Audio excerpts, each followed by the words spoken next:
Hey guys, it's Tatyana from KawaiiDrawings.com. Today we'll draw this beautiful watercolor cactus. We'll take it all the way from sketching it with a pencil step by step, to outlining your artwork, to painting it with watercolor paints and adding some decorations.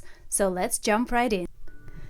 We'll start by drawing a vertical line with a pencil. This will be our center line that everything will relate to. Mark where the middle of the pot will go, the base of the pot, and how tall the succulent is going to be, about halfway up. Now mark the width of the pot on the right and on the left. It's about the same width, so compare the two markers.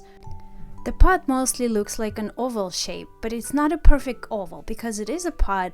It's slightly cut off on top and on the bottom. So use your markers to draw this oval and adjust it until it looks right. Now let's add some leaves. Draw an oval shape on top. This will be our biggest and first leaf. Now add a slightly smaller leaf poking from the back and a couple more getting smaller and smaller. So let's add another one on the left and another one on the right. Okay, now we're done.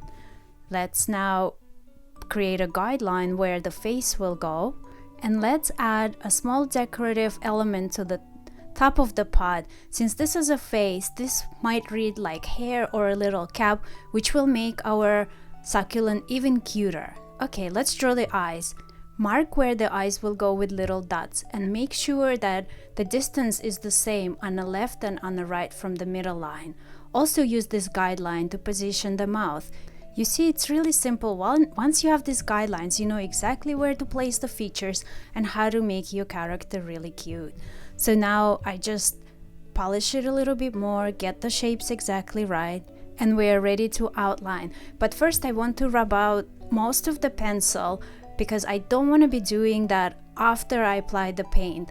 I like to use this kneadable eraser because it doesn't leave any dust. You can get it at any art store for a couple of dollars. It's really common, but I like using it. I also like that I can shape it any way I like.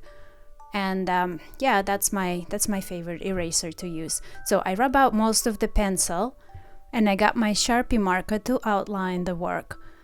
I'm using watercolor paper, which is quite rough, so I need a marker that can handle this type of paper, and it also dries almost instantly, so it's very suitable for watercolor.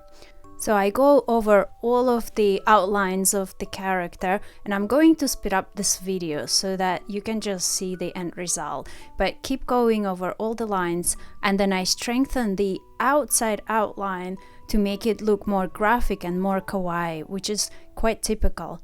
This is also a chance for me to straighten any of the lines that didn't come out as straight as I would have liked them to.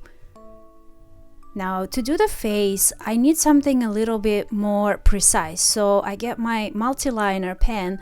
I don't like to use it for the whole work because since watercolor paper is pretty rough, it'll damage the tip pretty quickly.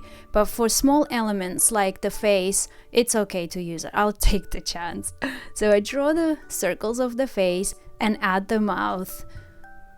This pen is quite thin, so I'll have to go over it a few times, but that's okay.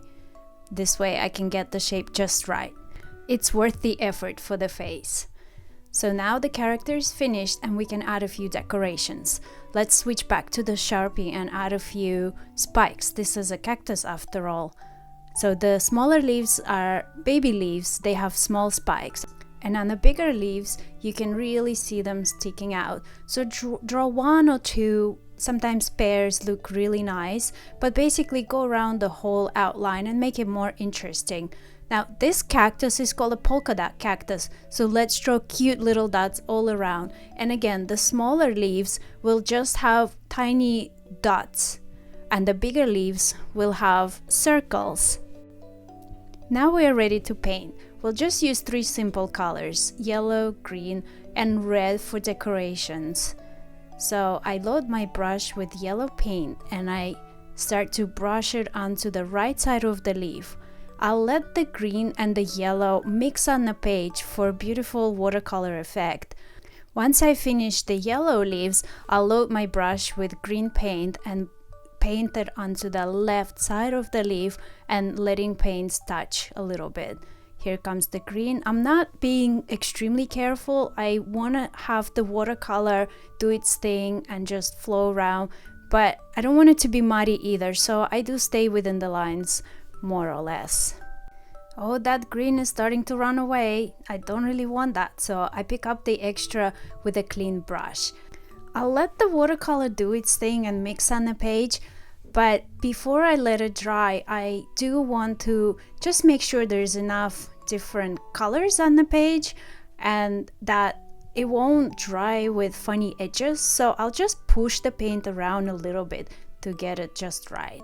Now let's do the face. Pick up a little bit of the pink and let's draw that cap or hair or something, and also drop a little bit of the yellow into that red to make it consistent with the rest of the piece. Now it's looking good. Let's do the mouth in a bright red color because this little guy is happy and he's giving you this big smile.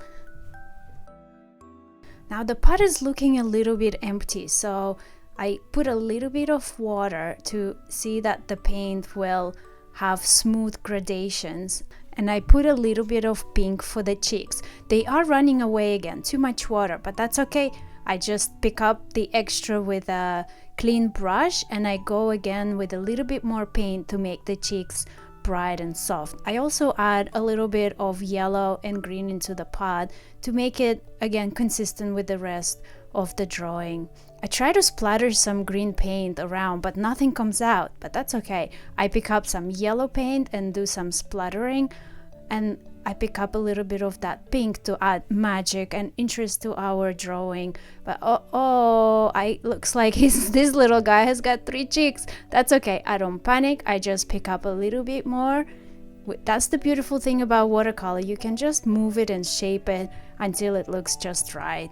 So here we have it, a beautiful bright kawaii character. And I'm so excited to see what you will create.